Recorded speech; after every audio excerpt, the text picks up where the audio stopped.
السلام علیکم ورحمۃ اللہ وبرکاتہ۔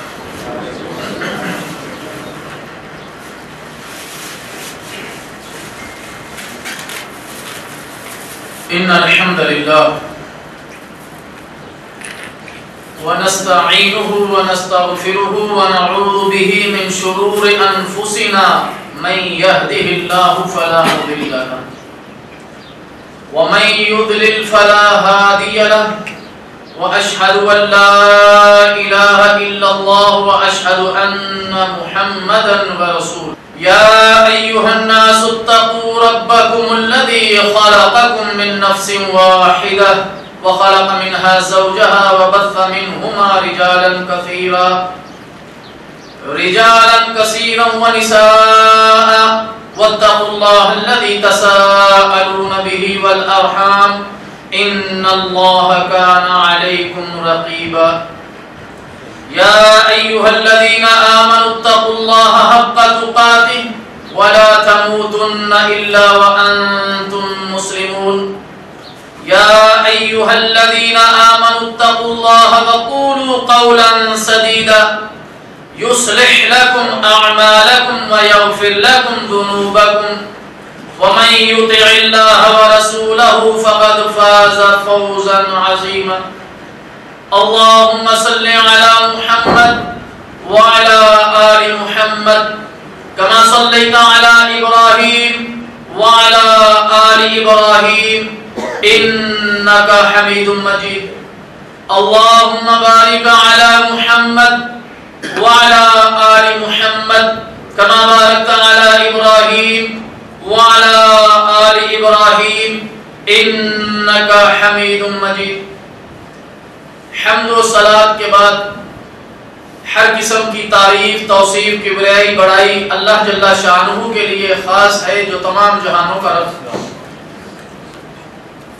زمین و آسمان کو بھر دینے کے برابر درود و سلام خلیل کبریا احمد مجتبی محمد مصطفیٰ صلی اللہ علیہ وسلم کی ذات گرامی پر، جن کو اللہ نے تمام کائنات کے لیے رحمت بنا کر مبعوث فرمایا۔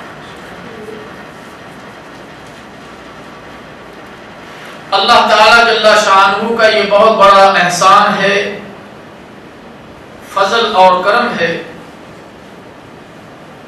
کہ جس نے ہمیں امت محمدیہ رسول اللہ صلی اللہ علیہ وسلم کی امت میں پیدا فرمایا،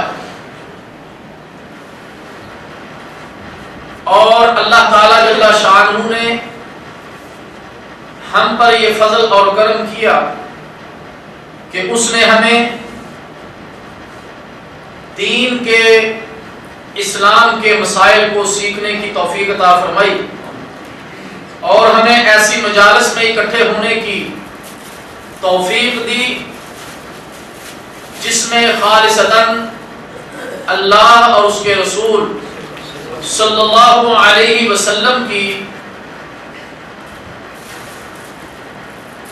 تعلیمات کی طرف رہنمائی کی جاتی ہے۔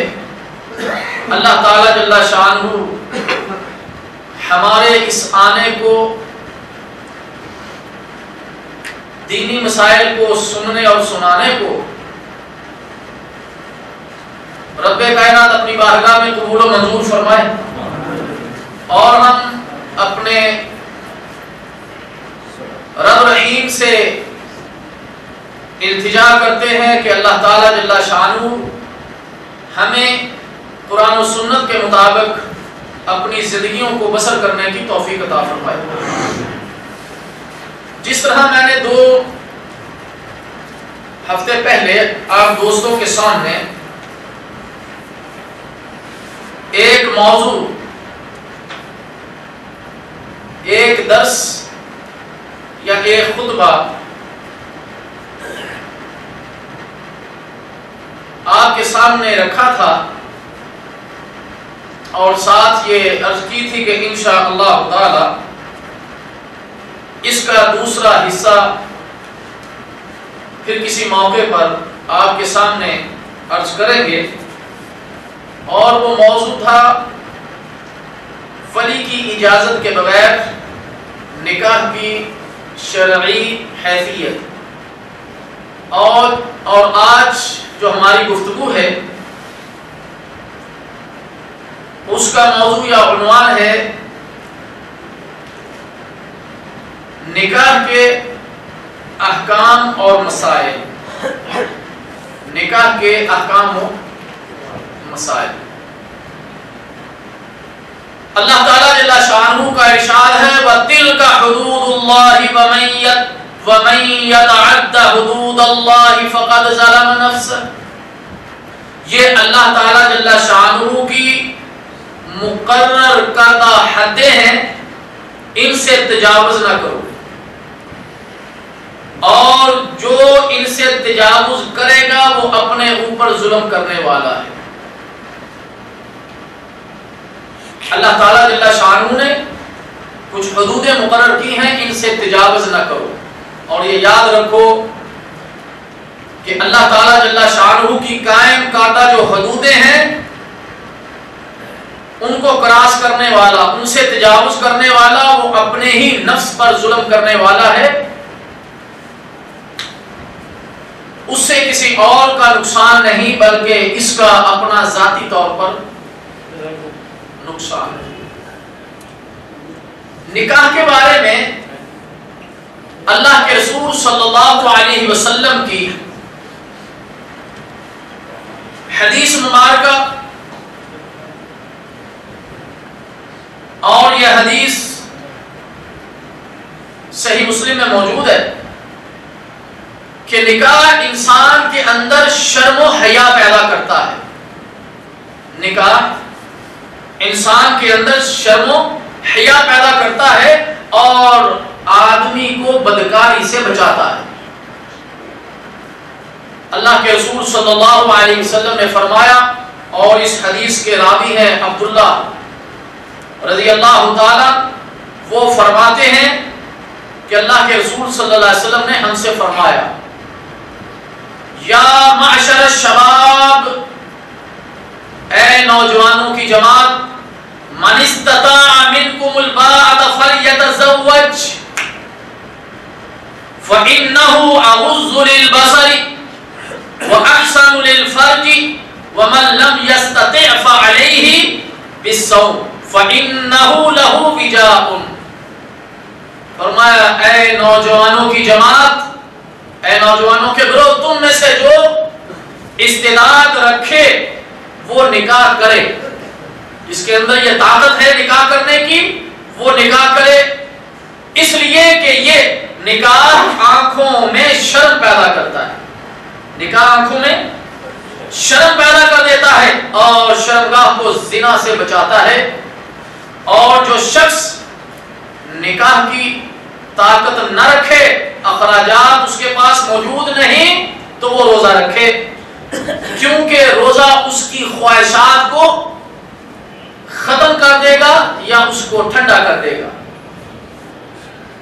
اس حدیث سے یہ پتا چلا کہ نکاح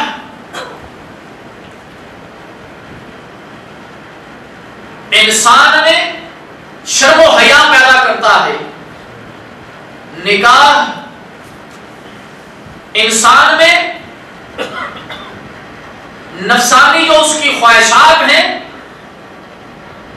ان کو وہ دباتا ہے.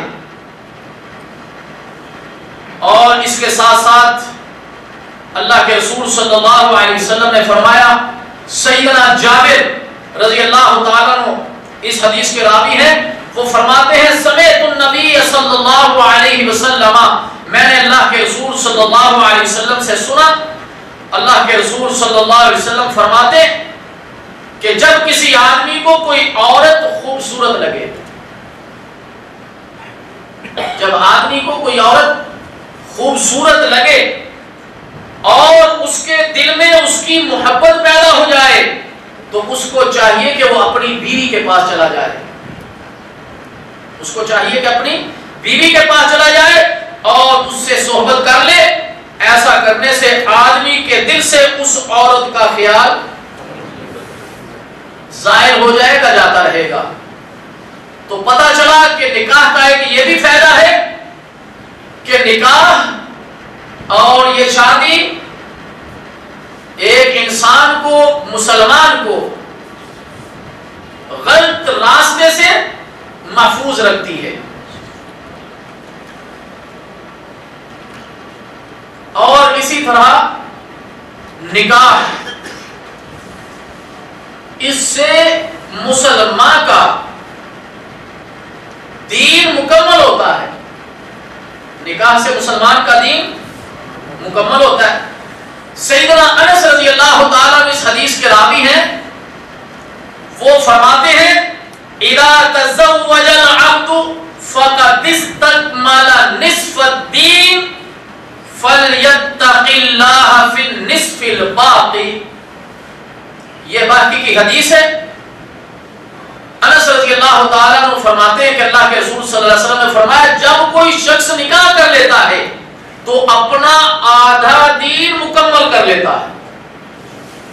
جب کوئی شخص نکاح کر لیتا ہے تو اس سے اس کا آدھا دین مکمل ہو جاتا ہے، لہذا اسے چاہیے کہ باقی آدھے دین کے معاملہ میں اپنے رب سے ڈرتا رہے، باقی آدھے دین سے اپنے رب سے ڈرتا رہے، یعنی اس کو پورا کرے، جو رب کے احکامات ہیں اور اس کے نبی صلی اللہ علیہ وسلم کے جو طریقے ہیں ان کی پاسداری کرے، ان کی اتباع کرے۔ جو وہ شخص یہ چاہتا ہے کہ میں گناہ سے بچ جاؤں، جو شخص یہ ارادہ کرتا ہے کہ میں گناہوں سے محفوظ ہو جاؤں، بچ جاؤں، اور اس مقصد کے لیے وہ نکاح کا ارادہ کر لیتا ہے، جو شخص یہ چاہتا ہے کہ میں گناہوں سے بچوں، گناہوں سے بچنے کے لیے وہ نکاح کا ارادہ کر لیتا ہے، تو اللہ تعالیٰ جل شانہ اس کی ضرور مدد فرماتا ہے، اللہ تعالیٰ جل شانہ اس کی ضرور مدد فرماتا ہے۔ اور یہ حدیث سنن نسائی میں موجود ہے، اور اس کے راوی ہیں سیدنا ابی ہریرہ رضی اللہ تعالی عنہ۔ وہ فرماتے ہیں کہ اللہ کے رسول صلی اللہ علیہ وسلم نے فرمایا ثلاثۃ حق علی اللہ عز وجل، تین آدمیوں کی مدد کرنا اللہ کے ذمہ میں ہے، تین آدمیوں کی مدد اللہ کرتا ہے، تین آدمیوں کی مدد اللہ کرتا ہے۔ ان میں سے پہلا آدمی وہ ہے کہ المکاتب الذی یرید الاداء، جو شخص غلام ہے اور اپنے مالک سے آزادی کے لیے آزادی چاہتا ہے، تو اللہ تعالیٰ جل شانہ اس کے لیے آسانی کا راستہ مہیا کر دیتے ہیں۔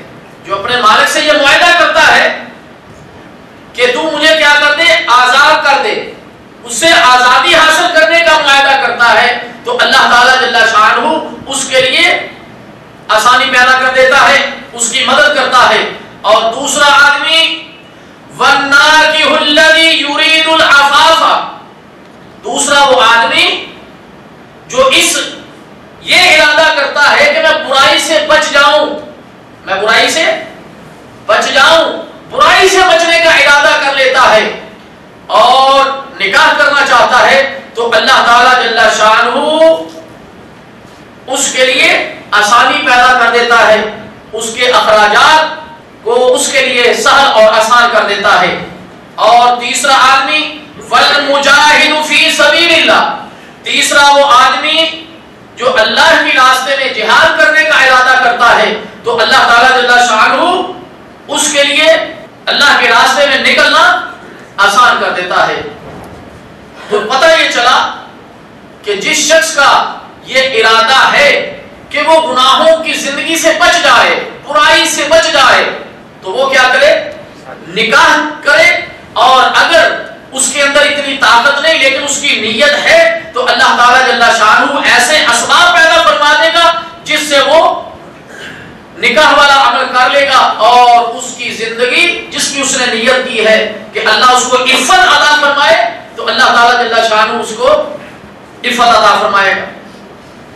اسی طرح جو نکاح ہے یہ نسل انسانی کی بقا کا ذریعہ ہے، نکاح نسل انسانی کی بقا کا ذریعہ ہے، کہ اللہ کے رسول صلی اللہ علیہ وسلم نے فرمایا کہ میں قیامت کے روز اپنی امت کی کثرت کی وجہ سے دوسری امتوں پر میں فخر محسوس کروں گا۔ تو ماقر بن یسار رضی اللہ تعالیٰ عنہ فرماتے ہیں کہ ایک آدمی رسول اللہ صلی اللہ علیہ وسلم کی خدمت میں حاضر ہوا اور عرض کیا کہ میں تیسری مرتبہ اجازت لینے کے لیے حاضر ہوا۔ آپ صلی اللہ علیہ وسلم نے ارشاد فرمایا محبت کرنے والی زیادہ بچے پیدا کرنے والی عورت سے نکاح کرو۔ محبت کرنے والی اور زیادہ بچے پیدا کرنے والی عورت سے نکاح کرو، کیونکہ میں اپنی امت کو تم لوگوں یعنی مسلمانوں کی وجہ سے بڑھانا چاہتا ہوں۔ سنن ابی داؤد میں حدیث موجود ہے۔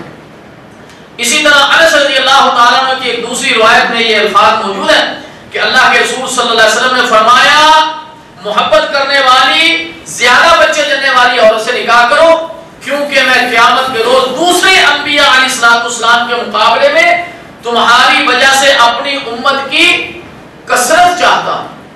اپنی امت کی میں کثرت چاہتا ہوں کہ میری امت کیا ہو، زیادہ ہو۔ سنن احمد میں اور اسی طرح طبرانی میں یہ روایت جو ہے وہ موجود ہے۔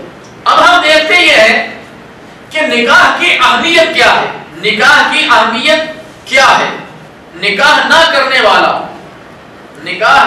والا وہ سنت کے اجر اور ثواب سے محروم رہ جاتا ہے۔ جو نکاح نہیں کرتا وہ سنت پر عمل کرنے کے اجر سے اور ثواب سے محروم رہ جاتا ہے۔ اور پھر اللہ کے رسول صلی اللہ علیہ وسلم نے فرمایا کہ جو ہماری سنت سے اعراض کرتا ہے وہ ہم سے، اور یہ حدیث صحیح مسلم میں موجود ہے۔ انس رضی اللہ تعالیٰ عنہ اس حدیث کے راوی ہیں، وہ فرماتے ہیں ان نفرا من اصحاب النبی صلی اللہ علیہ وسلم سألوا ازواج النبی صلی اللہ علیہ وسلم، کہ صحابہ کی ایک جماعت وہ رسول اللہ صلی اللہ علیہ وسلم کی ازواج مطہرات کے پاس تشریف لائی اور نبی اکرم صلی اللہ علیہ وسلم کی جو گھر کی عبادت ہے اس کے بارے میں سوال کیا، کیونکہ باہر کی جو عبادت ہے وہ تو صحابہ رضی اللہ تعالیٰ عنہ اجمعین کے سامنے تھی، لیکن جو گھر کے اندر اللہ کے رسول صلی اللہ علیہ وسلم دن یا رات کے کسی حصے میں اور گھر کے جو معاملات تھے وہ چیز صحابہ رضی اللہ تعالیٰ اجمعین سے پوشیدہ تھی، تو اس کے بارے میں انہوں نے سوال کیا۔ ان میں سے ایک نے کہا میں عورتوں سے نکاح ہی نہیں کروں گا۔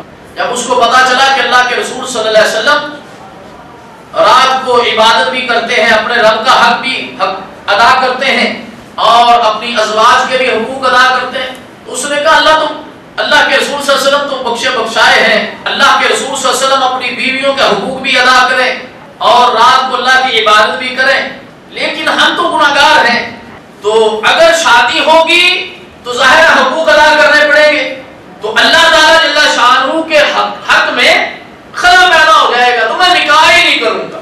اور دوسرے نے یہ کہا کہ میں گوشت نہیں کھاؤں گا۔ وقال بعض لا آكل اللحم، مطلب یہ تھا کہ اللہ کے رسول صلی اللہ علیہ وسلم روزہ رکھتے ہیں اور کبھی چھوڑتے بھی ہیں، اس کا مقصد یہ تھا کہ میں روزہ ہی نہیں ہمیشہ روزہ رکھوں گا، کبھی میں چھوڑوں گا ہی نہیں۔ اور تیسرے نے کیا کہا لا انام علی الفراش، میں سوؤں گا ہی نہیں، جی بستر پر نہیں سوؤں گا۔ نبی اکرم صلی اللہ علیہ وسلم کو جب ان باتوں کی خبر ہوئی تو اللہ کے رسول صلی اللہ علیہ وسلم نے اللہ تعالیٰ کی حمد و ثنا کی اور فرمایا لوگوں کو کیا ہو گیا ہے، لوگوں کو کیا ہو گیا جنہوں نے ایسی اور ایسی باتیں کہی ہیں، جبکہ میں رات کو نوافل بھی پڑھتا ہوں، سوتا بھی ہوں، نفلی روزہ بھی رکھتا ہوں اور کبھی میں چھوڑ بھی دیتا ہوں، اور میں نے عورتوں سے نکاح بھی کیے ہیں، میں عورتوں سے نکاح بھی کرتا ہوں، بس جو شخص میرے طریقے سے منہ پھیرتا ہے فمن راغب عن سنتی فلیس منی، جس نے میری سنت سے اعراض کیا وہ ہم سے نہیں۔ تو اس کے اندر جو میرا مقصود ہے آپ کے سامنے بات رکھنا وہ یہ ہے کہ اللہ کے رسول صلی اللہ علیہ وسلم نے فرمایا میں نکاح بھی کرتا ہوں، تو جو اس نکاح والی سنت سے اعراض کرتا ہے فلیس منی، وہ اللہ کے رسول صلی اللہ علیہ وسلم سے نہیں۔ نکاح نہ کرنے کی وجہ سے کیا ہوتا ہے؟ نکاح نہ کرنے کی وجہ سے معاشرے میں ایک زبردست قسم کے ہونے کا اندیشہ ہے. اگر لوگ نکاح نہ کریں تو معاشرے میں مختلف قسم کے فتنہ و فساد پھیلنے کا جو ہے وہ ڈر ہے. سیدنا ابی ہریرہ رضی اللہ تعالیٰ عنہ اس حدیث کے راوی ہیں. وہ فرماتے ہیں اللہ کے رسول صلی اللہ علیہ وسلم نے فرمایا اذا خاطب الیکم من ترضون دینہ وخلقہ وزوجوہ الا تفعلوہ فتکن فتنۃ فی الارض وفساد عریض. اللہ کے رسول صلی اللہ علیہ وسلم نے فرمایا کہ جب ایسا شخص تمہارے پاس نکاح کا پیغام بھیجے جس کے دین اور اخلاق سے تم مطمئن ہو تو اسے اپنی بیٹی دے دو. اگر کوئی شخص تمہارے پاس نکاح کا پیغام بھیجے جس کے اخلاق سے جس کے دین سے تم مطمئن ہو تو اسے اپنی بیٹی کا نکاح کر دو. اگر ایسا نہیں کرو گے تو زمین میں فتنہ اور زبردست فساد برپا ہو جائے گا. تو جب جن کے پاس کسی کی بہن ہے یا کسی کی بیٹی ہے اس کے پاس ایک ایسا شخص جو دیندار ہے, اللہ کے حقوق کو ادا کرنے والا ہے, شریعت کا پابند ہے, اس قسم کے نیک آدمی کا جب اس کے پاس پیغام پہنچے تو اس کو کیا کرنا چاہیے؟ اپنی بیٹی یا اپنی بہن کا نکاح جو ہے وہ اس کے ساتھ کر دینا چاہیے.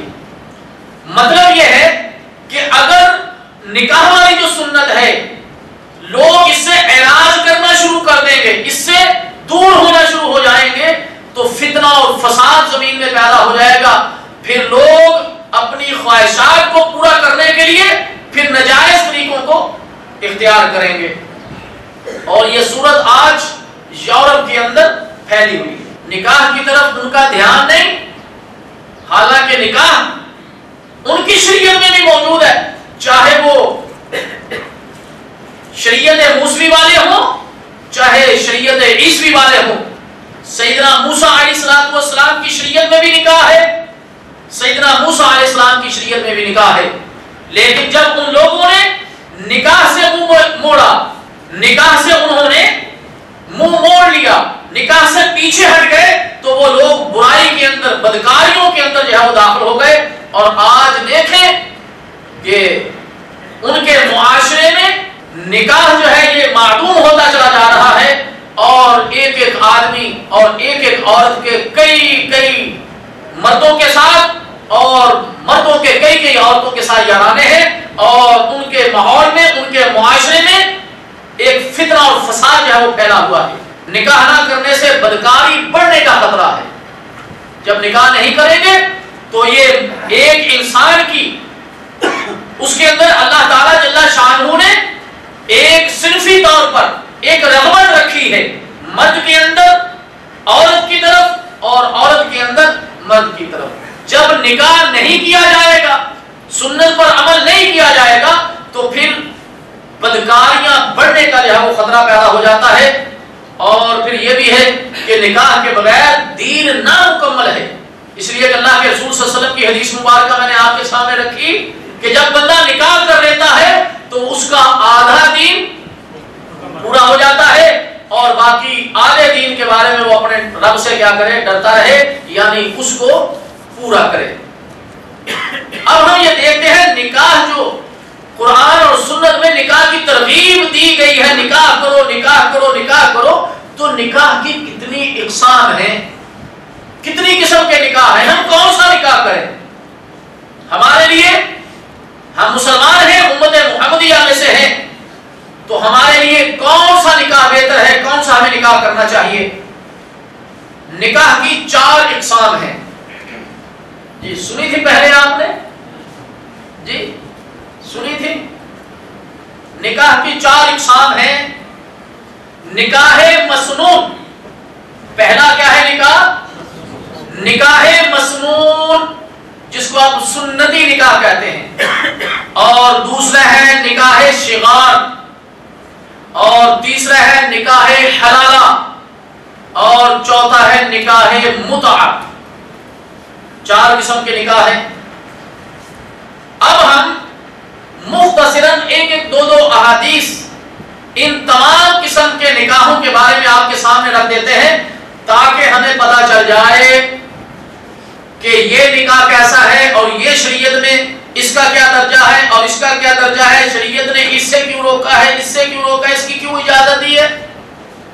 ولی کی سرپرستی میں عمر بھر، توجہ کیجئے گا، ولی کی سرپرستی میں عمر بھر رفاقت نبھانے کی نیت سے، عمر بھر رفاقت نبھانے کی نیت سے کیا گیا نکاح نکاح مسنون کہلاتا ہے، سنتی نکاح کہلاتا ہے۔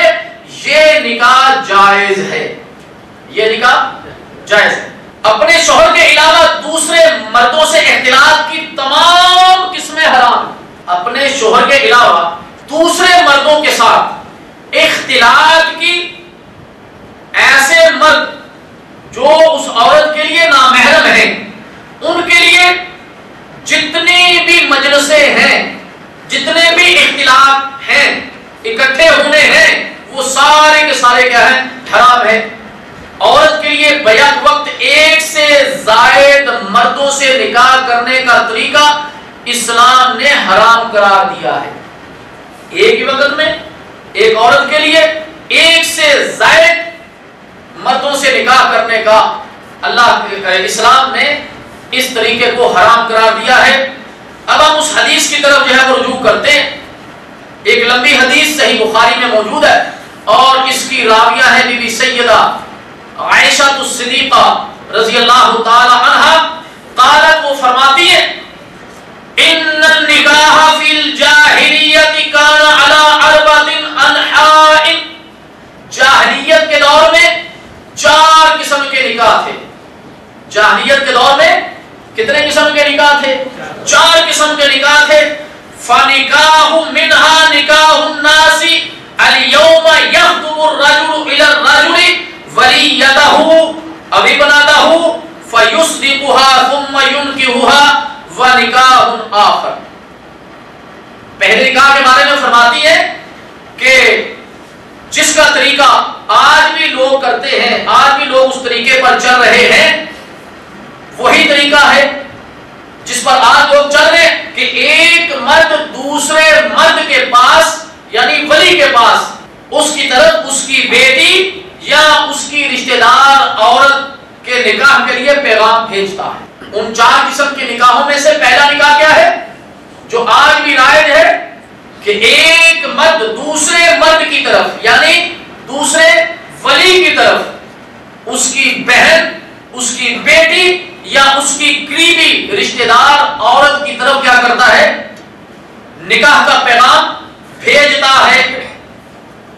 یہ ہے پہلا طریقہ جو آج بھی رائج ہے۔ دوسرا طریقہ یہ تھا کہ عورت جب حیض سے پاک ہو جاتی، عورت جب حیض سے پاک ہو جاتی تو شوہر اسے کہتا کہ فلاں خوبصورت، بہادر، نسبی آدمی، خاندانی آدمی مرد کو بلا کر اس سے زنا کروا۔ جب عورت حیض سے پاک ہو جاتی تو اس عورت کا شوہر کہتا کہ فلاں خاندانی، خوبصورت اور بہادر مرد کو بلا کر اس سے کیا کر، زنا کروا۔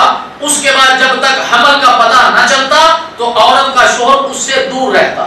حمل وضع ہونے کے بعد اگر شوہر چاہتا تو خود بھی اس عورت کے ساتھ ہم مستری جو ہے وہ کرتا، بدکاری جو ہے وہ ہم مستری وغیرہ جو ہے وہ کرتا۔ یہ اس کے لیے کیا جاتا۔ کیوں یہ کیا جاتا تھا؟ اس لیے کہ اعلیٰ خاندان، خوبصورت مرد جب ہم اس کے ساتھ مجاملت اختیار کرے گا تو جو اولاد ہے وہ بھی خوبصورت اور بہادر پیدا ہوگی۔ اور تیسرا طریقہ یہ تھا کہ 10 کی تعداد سے کم آدمی، 10 کی تعداد سے کم آدمی ایک ہی عورت سے بدکاری کرتے، 10 سے کم عدد مردوں کا ایک ہی عورت سے بدکاری کرتا۔ حمل کے بعد جب بچہ وہ جنتی تو چند دنوں کے بعد وہ عورت ان تمام مردوں کو بلاتی، چند دنوں کے بعد وہ عورت تمام مردوں کو بلاتی۔ اب جب ان مردوں کو بلاتی تو کسی کے اندر یہ جرت نہیں ہوتی تھی کہ انکار کر سکے کہ میں نے نہیں آنا، سارے کے سارے آنا ہی تھا، سارے جمع ہوتے۔ جب سارے جمع ہو جاتے تو جب بیٹھ جاتے، اکٹھے ہو جاتے تو عورت ان سے کہتی کہ تمہیں پتا ہے جو تم نے کیا ہے، جو تم نے کیا ہے تمہیں پتا ہے، اب اور کوئی بھی اس چیز کا انکار نہ کرتا، یعنی سب کی ہاں ہوتی کہ ہاں ہم نے کیا ہے، تو وہ کہتی کہ پھر یہ بچہ تمہارا ہے، کسی ایک کی طرف اشارہ کر دیتی کہ یہ بچہ تم میں سے اس آدمی کا ہے۔ اب وہ شخص اس چیز کا انکار نہیں کر پاتا کہ یہ میرا نہیں ہے، اس کو ماننا ہی ہوتا کہ یہ بچہ اس کا ہے۔ اس کے بعد چوتھا طریقہ یہ تھا کہ ایک عورت کے پاس بہت سارے آدمی آتے جاتے، کوئی آ رہا ہے کوئی نکل کے جا رہا ہے، یعنی اس عورت کے ساتھ کیا کرتے؟ بدکاری کرتے، اور وہ عورت کسی کو منع نہیں کرتی۔ بہت سارے لوگ کوئی آ رہا ہے کوئی جا رہا ہے، جس طرح دکان پر گاہک آتے ہیں چیز خرید کر جاتے ہیں، تو اس عورت کے پاس بھی لوگ آ رہے جا رہے بدکاری کرتے ہیں، اور یہ عورت کسی کو منع بھی نہیں کرتی۔ ان کو کہتے ہیں طوائفیں، ان کو کہتے ہیں زنا کروانے والی۔ اور ان کی نشانی یہ تھی کہ ان کے گھروں پر جھنڈے لگے ہوتے تھے، ان کے گھروں پر جھنڈے لگے ہوتے تھے۔ آج بھی جس طرح شیعہ جو ہے کہ مخصوص گھروں پر جھنڈا لگا ہوتا ہے، جو چاہتا ان کے پاس بدکاری کے لیے آتا جاتا۔ جب ایسی عورت حاملہ ہو جاتی، بچہ جن لیتی، تو سارے مرد جو اس کے ساتھ بدکاری کرتے رہے تھے کسی قیافہ شناس کو اس کے پاس بھیجتے، ٹیوا لگانے والے قیافہ شناس، اس کے بعد بھیجتے۔ وہ اپنے علم و قیافہ کی روح سے جس مرد کو اس بچے کا باپ بتاتا تو بچہ اسی کا قرار پاتا، بچہ اسی کا جو ہے وہ قرار پا جاتا، اور وہ مرد پھر انکار نہیں کر پاتا۔ جب محمد عربی صلی اللہ علیہ وسلم کو اللہ تعالیٰ جل شانہ نے نبوت کا تاج پہنایا تو پہلی صورت کو قائم رکھا گیا، پہلی صورت کو قائم رکھا گیا کہ ایک آدمی دوسرے آدمی یعنی ولی کے پاس اس کی بہن بیٹی یا اس کی قریب رشتہ دار عورت کے لیے نکاح کا پیغام بھیجتا ہے، اور وہ پھر دو گواہوں کی موجودگی میں اپنی اس عورت کا بیٹی بہن یا قریبی عورت کا نکاح اس شخص سے کر دیتا ہے۔ یہ نکاح باقی رکھا گیا، باقی سارے نکاحوں کو باطل قرار دے دیا گیا، ان کو ختم کر دیا گیا، اور وہ نکاح جو اللہ کے رسول صلی اللہ علیہ وسلم نے باقی رکھا وہ آج بھی موجود ہے، اور قیامت کی صبح تک جو ہے وہ انشاءاللہ موجود۔ اب ہم دیکھتے ہیں کہ باقی نکاح جو ہے جس کا میں نے ذکر کیا کہ دوسرا نکاح ہے نکاح شغار۔ نکاح شغار کیا ہے؟ نکاح شغار اپنی بیٹی یا بہن اس شرط پر کسی کے نکاح میں دے دینا، اپنی بہن بیٹی اس شرط پر نکاح میں دے دینا کہ اس کے بدلے میں وہ اپنی بہن یا بیٹی اس کے نکاح میں دے دے گا۔ کسی نے اپنی بہن یا بیٹی کا نکاح کسی شخص کے ساتھ کیا اور شرط رکھی کہ تو اپنی بہن یا بیٹی کا نکاح اس کے ساتھ وہ کر دے، یا کسی کی بیٹی کو اس شرط پر اپنی بہو بنانا کہ وہ بھی اس کی بیٹی کو اپنی بہو بنائے۔ ٹھیک ہے، تیری بیٹی کو میں اس لیے اپنی بہو بنا رہا ہوں کہ تم میری بیٹی کو اپنی بہو بنا لے، شرط لگائی۔ یہ نکاح شغار کہلاتا ہے، اور اپنی زبان میں اس کو کہتے ہیں وٹا سٹا، اپنے عرف عام میں اس کو کیا کہتے ہیں؟ وٹا سٹا کہتے ہیں۔ ایسا نکاح کرنا منع ہے، ایسا نکاح کرنا جس کے اندر یہ شرط مقرر کر لی جائے، ہاں اگر زندگی میں اچانک اس طرح ہوا کہ آپ نے کسی کو اپنی بہن یا بیٹی دے دی، لیکن کسی موقع پر ایسے حالات پیدا ہوئے کہ کسی طریقے سے جو ہے وہ آپ کے بیٹے کے ہاں اس کی جو ہے وہ عورت آ گئی، یعنی ان کی بیٹی آ گئی، یا جو ہے وہ ان کی بہن آ گئی، یا آپ کے ہی نکاح میں آ گئی، لیکن شرط لگا کر پہلے سے شرط رکھ لی جائے تو یہ کیا ہے؟ منع ہے۔ اللہ کے رسول صلی اللہ علیہ وسلم نے فرمایا، اور سیدنا ابن عمر رضی اللہ تعالیٰ اس حدیث کے راوی ہیں، اور صحیح بخاری میں حدیث موجود ہے کہ ان رسول اللہ صلی اللہ علیہ وسلم نہا عن الشغار، اللہ کے رسول صلی اللہ علیہ وسلم نے اس وٹے سٹے والی شادی سے کیا کیا؟ منع فرمایا ہے۔ اس لیے اس سے جو ہے وہ آپ کیا کرنا چاہیے؟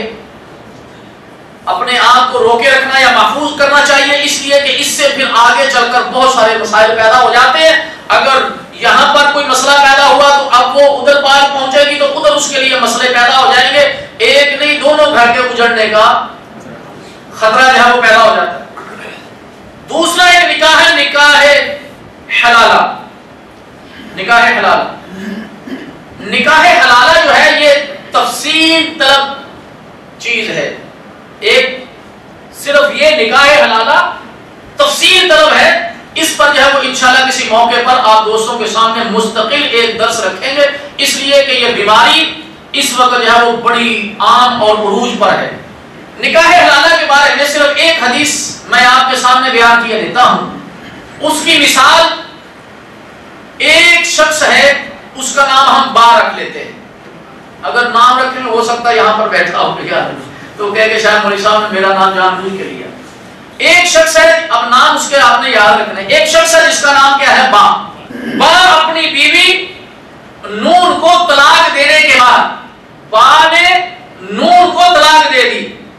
با جو ہے شوہر ہے، نون با کی بیوی ہے. با نے نون کو طلاق دینے کے بعد دوبارہ اس نون سے نکاح کرنے کے لیے طلاق دے دی با نے نون کو. اب بعد کے اندر شرمندگی ہوئی اور دونوں کے دل کے اندر یہ بات بیٹھی کہ کس طرح جو ہے وہ ہم دوبارہ اکٹھے ہوں. تو اس با نے اس نون کے ساتھ دوبارہ نکاح کرنے کے لیے اس نون کی شادی یا اس نون کا نکاح جیم سے کر دیا. اب جیم درمیان میں آ گیا. اس نے اپنی بیوی نون کو جیم کے نکاح کے اندر دے دیا، لیکن ساتھ شرط رکھ دی.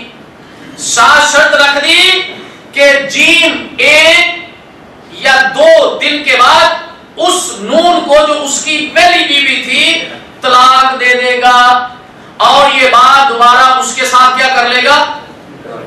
نکاح کر لے گا. اب جو ہے یہ جیم اس نون کے ساتھ مجامعت اختیار کرتا ہے 1 دن یا 2 دن، اس کے بعد پھر اس کو طلاق دے دیتا ہے. پھر یہ نون جو ہے وہ دوبارہ پھر با کے پاس چلی جاتی ہے، وہ دوبارہ اس کے ساتھ نکاح کر لیتا ہے. اس کو کہتے ہیں نکاح حلالہ. اور قطعاً یہ اسلام میں حرام ہے. اسلام میں یہ حرام ہے. حدیث سن لیجئے، عبداللہ بن مسعود رضی اللہ تعالیٰ عنہ اس حدیث کے راوی ہیں اور یہ حدیث سنن ترمذی میں موجود ہے. اللہ کے رسول صلی اللہ علیہ وسلم نے فرمایا لعن رسول اللہ صلی اللہ علیہ وسلم المحلل والمحلل له. اللہ کے رسول صلی اللہ علیہ وسلم نے حلالہ نکالنے والے اور حلالہ نکلوانے والے دونوں پر لعنت بھیجی. حلالہ نکلوانے والا اور حلالہ نکالنے والا، ان دونوں پر اللہ کے رسول صلی اللہ علیہ وسلم نے لعنت بھیجی ہے. اور ایک حدیث میں وقت کے پیش نظر میں نے بتایا کہ اس کے اندر یہ تفصیل طلب ہے. ایک حدیث میں جو حلالہ کرنے والا ہے اس کو کرائے کا سانڈ کہا گیا ہے. کیا کہا گیا؟ اس کو کرائے کا سانڈ کہا گیا. جس طرح سینٹر بنے ہوئے نا، یہ گائے کو لے کر جاتے ہیں مخصوص سینٹر میں یا بھینس کو، اور وہاں پر بیل وغیرہ رکھے ہوتے ہیں، وہ پیسہ لینے کے بعد کیا کرتے ہیں، اسی طرح جو یہ حلالہ کرتا ہے اس کو کرائے کا سانڈ کہا گیا، اس لیے کہ یہ پہلے شوہر کے لیے اس کو کیا کر رہا ہے؟ حلال کر رہا ہے. تو یہ نکاح جو ہے وہ کیا ہے؟ حرام ہے. انشاءاللہ اس کی تفصیل پھر کسی موقع پر ایک درس کی صورت میں آپ کے سامنے جو رکھیں گے. اور اس کی وجہ سے لوگوں پر اور عورتوں پر خاص طور پر اور ہمارے معاشرے پر کتنے برے اثرات پھیل رہے ہیں وہ انشاءاللہ پھر عرض کریں. اس کے بعد ہے ایک قسم نکاح متعہ. نکاح متعہ طلاق دینے کی نیت سے، طلاق دینے کی نیت سے مختصر وقت کے لیے، خواہ وہ چند گھنٹے ہو، چند دن ہو، یا چند جو ہے وہ ہفتے ہو یا چند مہینے ہو، کسی عورت کے ساتھ مہر طے کر کے نکاح کرنا یہ متعہ کہلاتا ہے. طلاق دینے کی نیت سے کہ بعد میں تجھے طلاق دے دوں گا، طلاق دینے کی نیت سے کسی عورت سے نکاح کرتا ہے.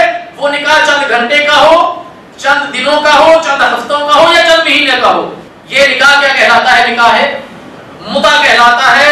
یہ بھی نکاح حرام ہے، شیعوں کے اندر عام ہے. اسلام میں حرام ہے لیکن ان رافضیوں اور شیعوں کے اندر یہ عام ہے. کیا ان کے چھوٹے اور کیا ان کے بڑے، سارے اس بیماری کے اندر جو ہے مبتلا ہیں. اور میں نے پڑھا اور یہ کوئی بات صرف بڑی پڑھائی نہیں بلکہ یہ حقیقت و مبنی کہ شادی سے پہلے ایک عورت جو ہے ٹی وی کے اندر اس کا میں انٹرویو سن رہا تھا، اس سے صحافی نے پوچھا جو اینکر ہوتے ہیں سوال کرنے والے، اس نے کہا 22 سال کی عمر ہے میری، تو اس نے متے کے بارے میں پوچھا تو اس نے کہا میں نے 8-9 مرتبہ کیا ہے، ابھی شادی نہیں ہوئی۔ بہت کم ان کے اندر عورتیں ایسی ہیں، ان رافضی بدبختوں کے اندر بہت کم عورتیں ایسی ہیں کہ جنہوں نے نکاح سے پہلے مطع نہ کیا ہو، اس لیے کہ ان کے ہاں اس کا جو اجر ہے وہ بہت زیادہ ہے، وہ بھی انشاءاللہ تفصیل طلب ہے کبھی بیان کریں گے۔